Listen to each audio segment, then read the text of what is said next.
abbootii keenya irraas warroota mana dura jiran irraas abdii guddaan qaba. Eebba koorratti argamuun keessan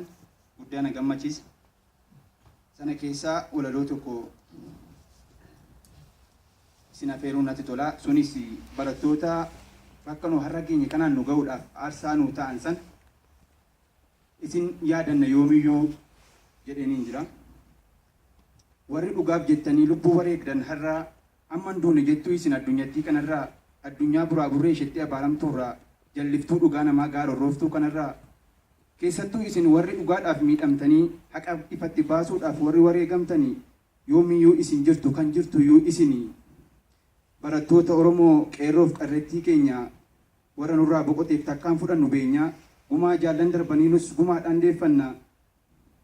marmaartanii bara hedduu nyaattanii hakaa'ee godduu gaaf gaafis qooqa bulaa qoonqoos beelli waxalaa marrumaan hidhattanii qaayyoof wareegamtanii barattanii akka namaanuuf darbaaf dhamaatanii anaa nyaatu qeerroo koo jaallan karaatti haftanii tokko lama jettanii of saaxiqiin barachaa dhiiraaf dhalaan hundumtuu silaa borbaa barbaacha sadarkaa gadiirraa hamma yuunivarsiitii dhugaadhaanuu beeka obsa baay'ee gaafatti kana hundaa dandeessanii guyyaa eebbaa eeggachaa bakka deebine hidhattan keessan lammii maraachaa.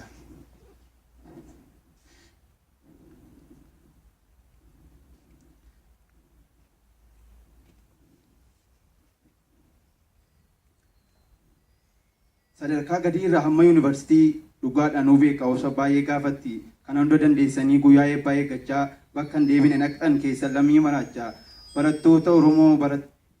barattoota biyyaa abbii harmee Oromiyaa dhugaaf jecha duutan nurrayyuu immoo isin wayyaa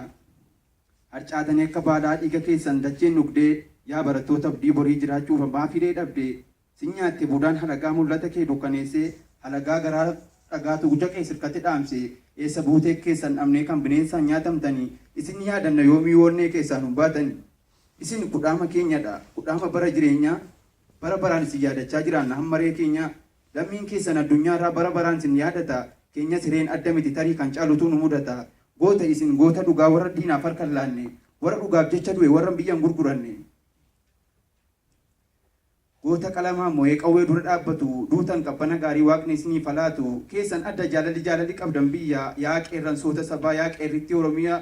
yoomiyyuu isin hin dagannu isin dagachuun taatu waaqni teessoo isaarraa jannata isin yaalaatu iddoo teessanii ilaaltan shiraaf xaxaa bararraa baga dhugaaf jettanii galtan ardii kanarraa isin waa dalagdanii dhalootaaf keessan seenaa nu du'a tokko baqa guyyaatti sagal duuna lubbuun gootaa biliqa guyyaan duutuun beekanii qeerrota abdii biyyaa jaallan wareegamtanii warri madaalliin sobaa qabeesin galche kiyyoo kan gumaa keessan baasu nu haa godhu waaqayyoo kana fakkaata. Kitaaba kana barreessuun koo waggaa lama dura Sudaan Kartuum taa'ee maxxansaaf yaadeen ture. Haalli tokko naan aanjofne ture. Wantoota na mudatan asirratti ibsuu waan hin barbaanneef obboleessi koo Abrahaam Tasfaayee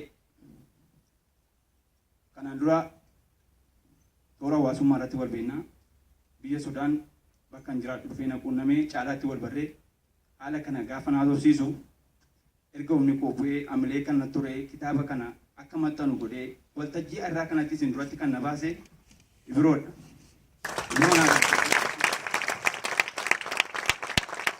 Biyya keessa waan isiniif galatooma.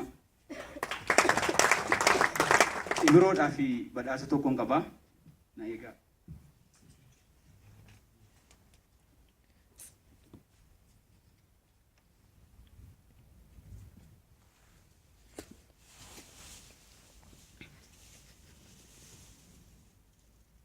Abrahaamiin gara waltajjii.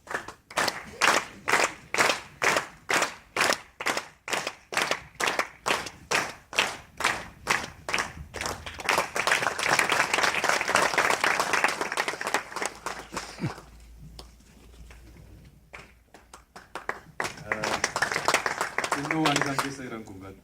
miira namaa waan tuqudha.